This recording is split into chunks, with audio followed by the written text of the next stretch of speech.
સુરતમાં વારંવાર બળાત્કારની ઘટનાઓ બની રહી છે, ત્યારે પાંડેસરામાં ધોરણ 9માં ભણતી વિદ્યાર્થીનીને લલચાવી ફોસલાવીને નરાધમ ઝાડી ઝાકરામાં લઈ ગયો હતો અને તેણે પર બળાત્કાર ગુજાર્યો હતો, જેને પોલીસે ઝડપી પાડ્યો છે.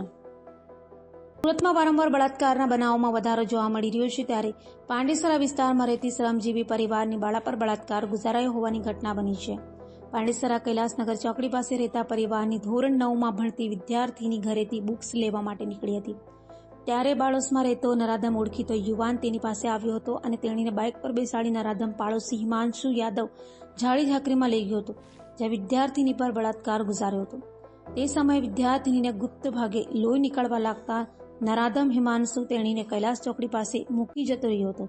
તો વિદ્યાર્થીની ઘરે પહોંચતા પરિવાર તેણીના લોહીથી લથપથ કપડાં જોઈ ચોંકી ઉઠ્યા હતા અને પૂછપરછ કરતા નરાધમ પાડોશી હિમાંશુની કરતૂત પરિવારને જણાવી હતી, જેથી પરિવારે તાત્કાલિક પાંડેસરા પોલીસ મથકે દોડી જઈ નરાધમ હિમાંશુ યાદવ વિરુદ્ધ ગુનો નોંધાવતા પાંડેસરા પોલીસે ત્વરિત ગુનો નોંધી નરાધમ હિમાંશુ યાદવને ઝડપી પાડી સળિયા પાછળ ધકેલી દીધો હતો.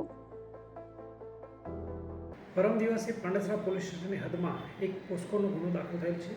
ગુનાની હકીકત એવી છે, 15 વર્ષની દીકરીને એક માણસ હિમાંશુ નામના માણસે તેને લલચાવી ફોસલાવી અલખાન ગાર્ડન લઈ જઈ તેની પર બળાત્કાર ગુજારેલ છે તેવી હકીકત ધ્યાને આવતા પાંડેસરા પોલીસ સ્ટેશને ગુનો દાખલ કરેલ છે. દીકરી સારવાર હેઠળ છે અને આરોપીનું નામ મળતા આરોપીને અટક કરી કાયદેસરની કાર્યવાહી કરવામાં આવી છે.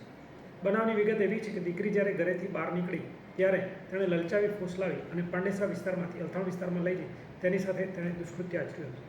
આ બનાવ બનતા હેડ કોન્સ્ટેબલ હરપાલસિંહ અજીતસિંહ નાઓએ આરોપીને ટેકનિકલ તથા હ્યુમન ઇન્ટેલિજન્સ આધારે શોધખોળ કરી અને પકડી પાડેલ છે.